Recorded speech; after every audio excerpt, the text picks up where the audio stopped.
Atención Colombia, Gustavo Petro señala al presidente del Congreso, Efraín Cepeda, de poner en riesgo el país por riesgo económico, señores, debido a su oposición a la tributaria, porque Efraín Cepeda, mejor dicho, ha estado pues muy férreo a no querer aprobar esta pues ley de financiamiento, ¿no? El presidente del Congreso, Efraín Cepeda, y el presidente Gustavo Petro protagonizaron un nuevo cruce de mensajes por cuenta de la reforma tributaria. Pues este jueves el senador conservador anunció su voto negativo a la iniciativa que busca recaudar 12 billones de pesos para subsanar el hueco para el presupuesto del 2025, lo que provocó una dura reacción del presidente Petro. Según el mandatario, el expresidente del Partido Conservador pues está poniendo a Colombia en un riesgo económico extremo, señores, extremo. Textualmente dice el presidente: tengo que rechazar la posición del presidente del Senado que por ser oposición está poniendo el país en extremo riesgo económico. El jefe de Estado añadió que las comisiones de crédito público están aprobando créditos para pagarle la deuda a Duque. Luego la deuda tiende a estar impaga y al mismo tiempo se niegan a aprobar la ley que permita que recursos nuevos lleguen al Estado. Una ley que dice que se bajan los impuestos a todas las empresas de Colombia progresivamente del 35 al 30%. ¿Qué daño le puede hacer esto a un empresario? Qué irresponsabilidad de un congresista impedir que se bajen los impuestos a las empresas, señores. Es que la oposición es muy férrea, señores. Pero vamos a ver qué fue lo que dijo el presidente durante una cumbre de gobernadores. Les dijo: hablen con el Congreso, señores. Estamos en riesgo de que ustedes no tengan presupuesto para sus regiones, señores. Miren lo que dijo el presidente en esta cumbre de gobernadores. En que no nos quedemos sin dinero. Ustedes han hablado de la promesa que hicimos en la pasada reunión sobre escoger un proyecto en fase 3 dentro del plan de desarrollo, ojo, en cada departamento para que la nación financie. Fase 3 porque entonces nos quita tiempos, que otros proyectos más atrasados pues ya pasaría este gobierno y no los tendríamos. El Alexander López, aquí presente, director de Planeación Nacional, tiene esa misión de organización. Y hay un problema: la nación se ha quedado sin dinero, que explica mucho por qué nos estamos demorando. La falta de dinero, que tiene que ver con una crisis presupuestal, con muchas causas detrás. La primera, más importante, que el país fue sobreendeudado de una manera irresponsable y bestial. Iván Duque. A través precisamente de usar el COVID como excusa, y que llevó a un crecimiento de la deuda interna y externa tan enorme que, junto con otra irresponsabilidad bestial que fue no subir el precio de los combustibles fósiles, generando un hueco de 70 billones de pesos, casi lo mismo que la deuda que tanto tiempo habíamos acumulado. Lo peor de esto es que Duque dijo que se comprometía a los pagos en el siguiente gobierno, es decir, en el gobierno de Gustavo Petro. ¿En qué pensaba el señor Duque con su economía naranja cuando pues estaba financiando, subsidiando los combustibles? ¿En qué pensaban cuando pidió toda esa cantidad de dinero, supuestamente de excusa, para pues llevar el COVID, comprar vacunas y demás a precio de oro, que no han querido revelar cuánto les costó? Y pues definitivamente este es un problema para este gobierno, porque tiene que pagar esa deuda que adquirió el señor Iván Duque. Irresponsable el señor.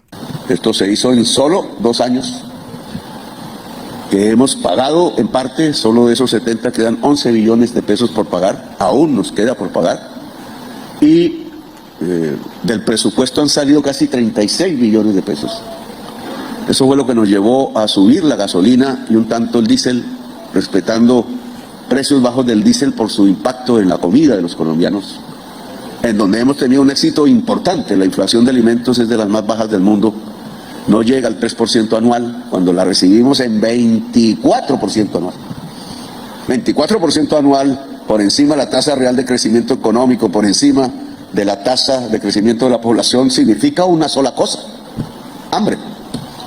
Por eso las tasas se dispararon a casi un 40% de pobreza del total de la población. Hoy hemos bajado a 33. Éxitos que no se reconocen, pero que hay que decirlos sin cacarearlos, porque quizás uno de los principales éxitos de este gobierno es sacar 1.600.000 personas en un solo año de la pobreza. Y creo que cuando llegue la medición, en marzo, pues nos dará otro resultado del cual nos vamos a sentir muy orgullosos. Porque al bajar el índice de inflación de 24% anual en alimentos a 2,7 y sigue a la baja, pues significa que estamos sacando muchísima gente de la pobreza, aún con una economía relativamente estancada. Vamos resolviendo el tema de la pobreza por una baja del desempleo, que también hay que carearlo. Es que al cambiar el modelo económico, como lo estamos haciendo, de depender casi que exclusivamente de sacar petróleo y carbón, que son las materias primas que usadas por el gran capital en el mundo, están a punto de extinguir la vida, y pasarnos hacia impulsar la agricultura, 10,6% de crecimiento anual, una tasa de la China de hace unos años, y empezar a crecer en la manufactura. Agricultura y manufactura es producción. Y la única fuente de riqueza en el mundo se llama producir. Cuando ustedes plantean el Asai, indudablemente están en un acierto. Guainía no puede ser corredor de rentas internacionales a partir de los ilícitos, que solo traen violencia, cocaína, metales raros que se roban, sino que al ser un departamento que se vuelve productor de una mercancía amazónica, que establece lo que nosotros llamamos es la bioeconomía, que es la manera como la población puede coexistir con la selva y no destruirla, pues está construyendo riqueza. En el país estamos construyendo riqueza, riqueza que se mide por una mayor producción que tiene un correlato, mucho más trabajo. La base de la riqueza es el trabajo, que es su padre, y su madre es la naturaleza, y la producción no puede destruir ni el trabajo ni la naturaleza, en una visión de nueva economía que ojalá se imponga en el mundo. Pues Colombia, al crecer a tasas del 10,6% en agricultura, a tasas del 9,3% en turismo, a tasas que hoy en la manufactura no fósil está creciendo entre 4 y 5%, pues está creciendo en empleo, está creciendo en riqueza. Y ese hecho es el que hizo que sacáramos 1.600.000 personas de la pobreza el año pasado, cuando solo creció 0,6% la economía, y este año esperamos que los datos sean aún mejores, porque ha crecido la economía un 2% aproximadamente real, y porque el año entrante, si la Junta Directiva del Banco de la República accede a lo racional y no a la oposición política, que es bajar la tasa real de interés, no la nominal, sino la real, pues vamos a tener una expansión del empleo a través de que la agricultura y la industria crezcan aún más en términos reales, y una salida muy grande de mucha población de la pobreza. Ahora bien,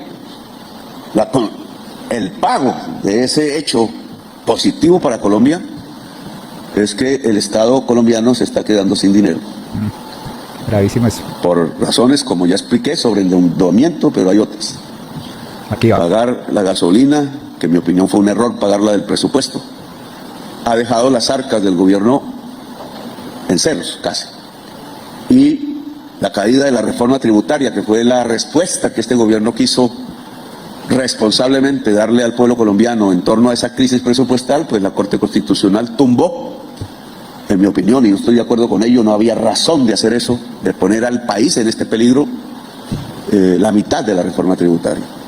Por eso nosotros hemos presentado una ley que es de financiamiento, pero al mismo tiempo de reactivación económica, jugando con que más recursos para el Estado también signifique más reactivación económica. Tengo que rechazar la posición del presidente del Senado, que por ser oposición está poniendo el país en extremo riesgo económico, aceptándolo a un default. Y las comisiones que se llaman de crédito público están aprobando créditos para pagarle la deuda a Duque. Luego la deuda tiende a estar impaga, y al mismo tiempo se niegan a aprobar la ley que permita que recursos nuevos lleguen al Estado. Una ley que les dice a ustedes, uno, se bajan los impuestos a todas las empresas de Colombia, progresivamente del 35 al 30%. ¿Qué daño le puede hacer eso a un empresario? Y qué irresponsabilidad de un congresista impedir que se le bajen los impuestos a las empresas de Colombia, porque estamos pensando que esa es una medida de reactivación, y que en cambio debemos extraer para el gobierno, el Estado, nuevos recursos, pero no de las empresas productivas, sino precisamente de lo que está muriendo, el carbón, el petróleo, los juegos de suerte y azar en línea, y otro tipo de rentas que se ubican en la población más rica de Colombia, que no está pagando impuestos. Y además de esto, pues el sueldo de todos los congresistas que están ganando 48 millones de pesos. Es que verdaderamente no se ayudan. ¿Qué pasará si el Estado se queda sin dinero hasta para pagar a estos congresistas que están ganando pues sumas supermillonarias? Es lo que nos preguntamos, señores. Sin embargo, Efraín Cepeda salió a responderle a Gustavo Petro diciéndole que esto es falso y que él solo está viendo el bien del país, señores. Es increíble lo que pasa a diario. Miren, aquí las noticias ya lo informan, señores. El presidente denuncia un sabotaje parlamentario que podría llevar a Colombia a una cesación de pagos. El presidente Gustavo Petro denunció un sabotaje parlamentario que podría llevar a Colombia a una cesación de pagos. El mandatario señaló que el bloqueo a la aprobación de créditos para pagar deudas heredadas y garantizar la estabilidad económica forma parte de una estrategia para desestabilizar al gobierno y evitar la implementación de reformas clave en el país. Que se ha propuesto por... El presidente Gustavo Petro salió en defensa del ministro de Hacienda Ricardo Bonilla en medio de una compleja situación financiera agravada por el bloqueo de créditos esenciales por parte del Congreso y el reciente escándalo relacionado con la Unidad Nacional de Gestión del Riesgo. En una declaración contundente, el mandatario elogió la labor de Bonilla calificándola como buena en momentos difíciles para las finanzas públicas y criticó lo que denominó un intento de ahogamiento fiscal promovido por la oposición. El jefe de Estado denunció que las prácticas comunes en gobiernos anteriores ahora son transformadas en delitos por la corrupción estructural del sistema, convirtiendo a la víctima en victimario. Ahora el ministro es una víctima de otra trampa, la que se construye entre el concepto neoliberal del marco fiscal y la actitud extorsiva de miembros del Parlamento que piden cupos indicativos a cambio de aprobar unos créditos que no van a la inversión pública ni de ricos ni de pobres, sino simplemente para pagar las deudas de Duque, endeudándose otra vez, es decir, con operaciones del roll-over. Según Petro, los esfuerzos para derribar la reforma tributaria, mantener altas tasas de interés reales y pagar sin consulta previa un enorme hueco fiscal han puesto a Colombia en una posición fiscal crítica. El presidente destacó que el sabotaje parlamentario podría llevar al país a un default o cesación de pagos, perjudicando tanto la estabilidad económica como el bienestar de la población. Pagar deuda con ingreso y disminuir la deuda implica ahora la ley de financiamiento y la aceptación del roll-over. Al negarse a hacerlo y sabotearlos, los parlamentarios que siguen a Cepeda, el presidente conservador del Senado, nos llevan de frente y con los ojos abiertos al default, cesación de pagos. Pudiendo evitarlo, la oposición nos lleva al default, solo para ver si perdemos las elecciones del 2026. Que el ministro Bonilla ha dicho que va a enfrentar en los escenarios legales e institucionales estas acusaciones de tal manera que su respuesta debe ser suficientemente contundente para corresponder a la confianza que ha depositado en él el presidente Petro. El mandatario insistió en la necesidad de aprobar una ley de financiamiento que permita pagar deudas con ingresos reales y reducir el endeudamiento. Enfatizó que, como presidente, actuará con coherencia y buscará mecanismos para evitar la cesación de pagos, salvaguardando la economía del país y el bienestar de los colombianos. Es que por todo lado quieren bloquear al gobierno de Gustavo Petro.